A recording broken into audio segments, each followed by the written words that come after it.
Bismillahirrahmanirrahim. Assalamualaikum warahmatullahi wabarakatuh. Perkenalkan, nama saya Muhammad Fadlan Fadilah dari kelas 5D Fakultas Agama Islam Pendidikan Agama Islam.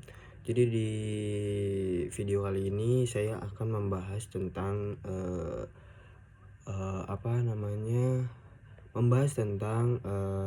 bullying yang terdapat di sekolah ini sudah sangat familiar ataupun dimanapun bisa terjadi di sekolah manapun ya. Nah, jadi kasus ada di sini saya akan membawakan kasusnya serta cara mengatasinya juga. Nah, sebelumnya dari bullying ini sudah dari berbagai ataupun disebut peristiwa yang cukup sering ditemukan di manapun ya, termasuk di kalangan SD pun terkadang sudah banyak terlibat dalam korban bullying ini. Nah,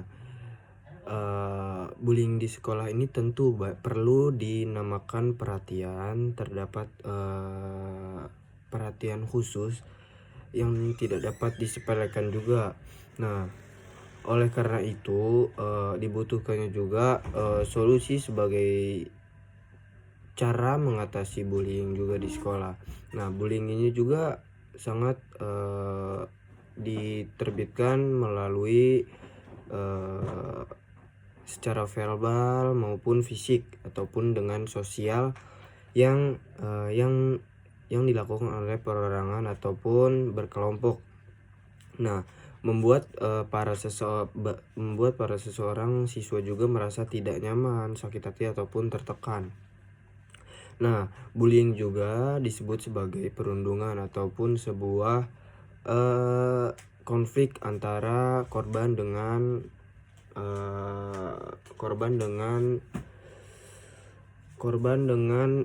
si sang bullying tersebut. Nah, kata bullying ini juga menggertak. Nah, jadi orang yang mengganggu, orang yang lemah.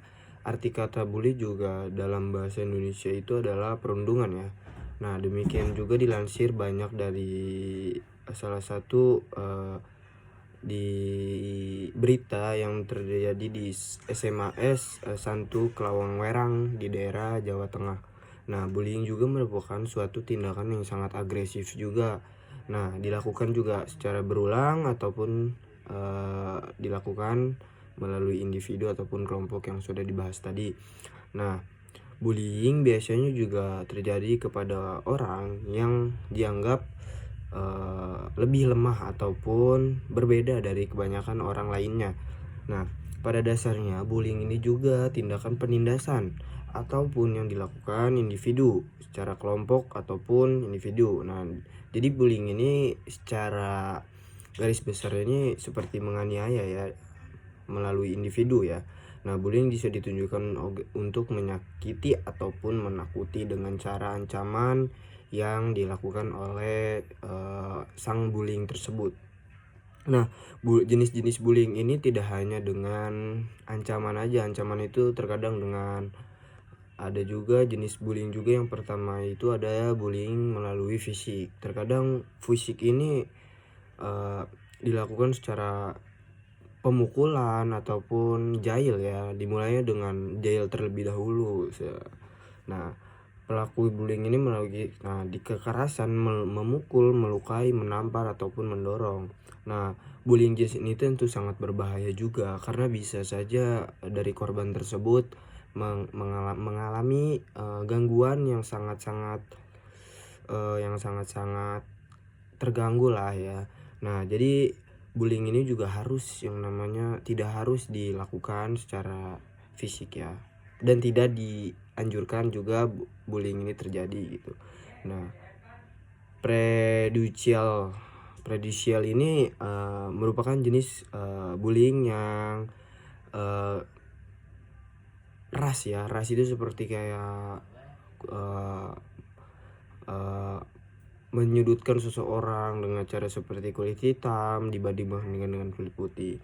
Nah, yang ketiga ini ada bullying yang jenisnya itu finansial. Nah, finansial ini berbentuk perundungan dengan memaksakan korban ataupun untuk memberi uang ataupun benda berharga. Nah, contoh bullying di sekolah ini banyak ya, seperti bullying siswa di SMPN Banyuwangi ini terjadi pada siswa kelas 7 yang berinisial G dengan umur 13 tahun yang mengalami kekerasan secara fisik maupun verbal ya. Nah, oke, untuk menyingkat juga, jadi kita akan cara ataupun mencegah dari bullying tersebut. Nah, ada yang pertama itu mengembangkan budaya pertemanan positif. Nah, jadi pertemanan ini harus berteman dengan yang positif terlebih dahulu agar para bullying ini, ya saya tahu dengan adanya bullying ini tidak harus hilang, tapi kan kalau bullying ini kan pasti terus bermunculan dan terus akan menjadi tradisi ya dari setiap sekolah juga. Nah, yang kedua itu ada ikut membuat atau menegakkan aturan sekolah yang terkait pencegahan bullying. Nah, untuk pencegahannya dari keluarganya juga ada nih, membangun komunikasi antara anak maupun orang tua. Yang kedua juga memperkuat peran orang tua dalam mencegah ataupun perundungan di rumah maupun di sekolah. Untuk yang terakhir ada melaporkan pada sekolah jika anak jadi korban tersebut ya. Nah, pencegahan dari sekolah dengan yang pertama itu ada layanan pengaduan kekerasan ataupun media bagi bagi sang yang dibully tersebut. Nah, cara mengatasinya tadi kan sudah dijelaskan. Nah, menyampaikan paduan ataupun dilakukan oleh pelapor baik siswa maupun korban tersebut ya. Yang kedua ada harusnya dengan adanya pengaduan yang diterima dari tim pengaduan. Nah, bisa terdiri dari guru. Nah, guru yang dipercaya murid seperti contohnya itu ada yang zaman sekarang ini di dalam suatu sekolah ini ada yang namanya bimbingan konseling ya, hingga maupun kepala sekolah. Nah, teknis pengaduannya itu melapor ataupun laporan siswa pengaduannya ini. Nah, yang keempat ada klarifikasi. Nah, klarifikasi ini melakukan cek ataupun recheck soal informasi kasus tersebut yang di bullying tersebut. Nah, mendokumentasikan dan mengumpulkan bukti ataupun kejadian ataupun kasus.